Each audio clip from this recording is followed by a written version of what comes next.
So రాముడు రాజకీయం చేస్తున్నాడా, హనుమంతుడు కానీ పార్టీ మారాడా అంటే అవునేమో అనిపిస్తోంది.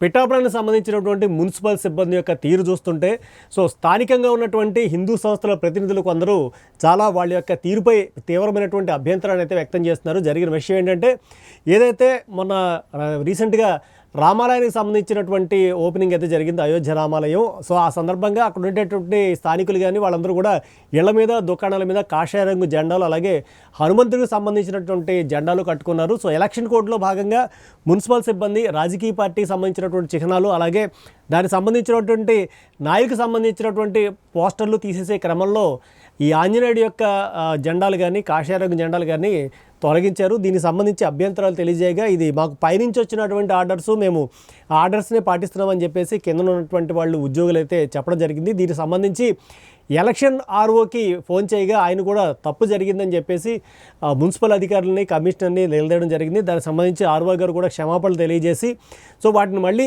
యథాస్థానంలో మళ్ళీ తిరిగి పెడతామని అయితే తెలియజేశారు. కాకపోతే దీనికి సంబంధించి అంటే హిందువుల మనోభావాల్ని దెబ్బతీసేలాగా మున్సిపల్ అధికారులు ప్రవర్తిస్తున్నారని, వీళ్ళ తీరుపై తగిన చర్యలు తీసుకోవాలని ఆ యొక్క హిందూ సంస్థల ప్రతినిధులు అయితే డిమాండ్ చేస్తున్నారు. ఒకసారి విజువల్స్ చూద్దాం.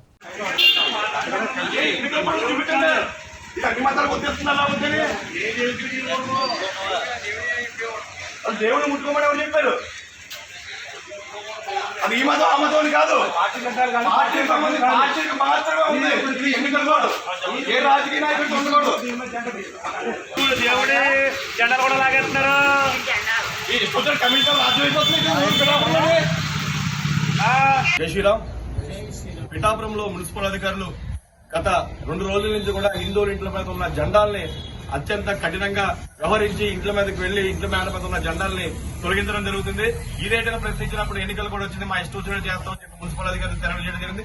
ఎన్నికల కోడ్ ప్రకారం రాజకీయ నాయకులు ఉన్నది తీయాలి తప్ప ఎటువంటి మతపరమైన కూడా ముట్టుకోవడానికి లేదు. ఇక్కడ ఆంజనేయ స్వామి జెండా మీద మీకు ఏ మతపరమైన చిహ్నం కనిపిస్తుందని చెప్పి మేము మున్సిపల్ అధికారులను అడుగుతున్నాం. ఇది మా అస్తిత్వం, ఇది మా సంస్కృతి సాంప్రదాయాలకు సంబంధించిన విషయం.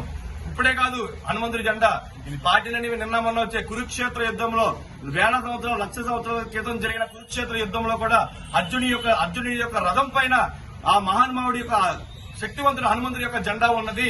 ఇది మా శక్తికి నిర్వచనం, మా గుర్తింపుకి నిర్వచనం తప్ప ఏ మతానికి, ఏ కులానికి, ఏ మతానికి, ఏ రాజకీయానికి సంబంధించింది కాదు. ఇది అందరూ కూడా పూజించవలసిన జెండా.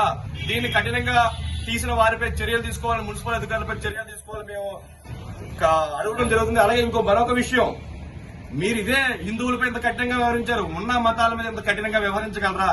ఇదే మీరు అంబేద్కర్ సెంటర్ లో ఉన్న మసీదు ఇంటి ముందు మసీదుకు ఎదుర్కొంటా ఉన్న హిందువుల ఇంటిపై జెండా పీకారు, అదే మసీదు మీద ఉన్న జెండా పీకగలరా? మీరు ఇదే అడుగుతున్నాం సూటిగా. మరి హిందువుల జెండా జరిగినప్పుడు ఉన్న మతాల మీద చిహ్నాలు కూడా తొలగించాలి కదా. హిందువుల మీద కక్ష సాధింపులు చేస్తున్నారు. దీన్ని మేము ఎట్టి పద్ధతిలో ఉపేక్షించలేదు. ఎక్కడైతే జెండాలు తొలగించారో అక్కడ ఖచ్చితంగా జెండాలు పెట్టాలి. లేదంటే మాత్రం పూర్తి బాధ్యత, ఏం జరిగినా కూడా పూర్తి బాధ్యత మాత్రం మున్సిపల్ అధికారులే తీసుకోవాలని చెప్పి మేము మరీ తెలియజేస్తున్నాం. ఇది హిందువులకే వర్తించే కార్యక్రమాలు ఏం కొత్తగా పెట్టకండి. ఎన్నికల కోడ్లో లేనివి కొత్తగా తెచ్చి కొత్తగా అవలంబించే పద్ధతులు పెట్టి మత విద్వేషాలు రచ్చుకుంటుందని చెప్పి మున్సిపల్ అధికారులకు తెలియజేయడం జరుగుతుంది. జై శ్రీరామ్, జై భారత్, జై